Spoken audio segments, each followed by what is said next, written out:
সকলোলৈকে নমস্কাৰ থাকিল আৰু ৰাতিপুৱাৰ পৰা ভিডিঅ'টো আৰম্ভ কৰি দিলোঁ যিহেতু এতিয়া মই বেটিক দিছোঁ নাস্তা খাবলৈ বুলি আৰু তাই নাস্তা কৰিয়ে মোক বিছনাখন পাৰি দিম বুলি ক'লে মই পাৰিব খুজিলোঁ তাই ক'লে নহয় মা আজি বিছনাখন ময়ে পাৰি চাওঁ দিয়াচোন কিন্তু ধুনীয়াকৈ পাৰিলে তাই বিছনাখন পাৰি আকৌ এনেকৈ জোকাৰিও দিছে। আকৌ 11টামান বজাত দুইজনীয়ে চাহ খালোঁ। আগদিনাখন নিমকি আৰু খজুৰি ননন্দজনীয়ে দি পঠিয়াইছিলে আৰু সেয়া নিমকি খজুৰি দিয়ে চাহকাপ খালোঁ। তাৰপিছত দুপৰীয়া ভাত সাজ এনেকৈ বিলাহী কণী আলু দি থুপথুপীয়াকৈ বনালোঁ, বহুতেই ভাল লাগিলে পিছে আৰু দাইল চাইল বনাব মন নগ'লে আজি।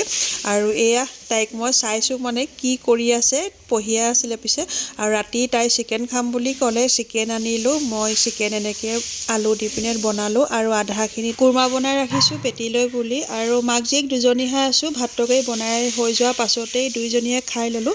ভিডিঅ'টো কেনেকুৱা লাগিলে কমেণ্টত জনাব। আন এটা নতুন ভিডিঅ'ত আকৌ লগ পাম। Bye bye.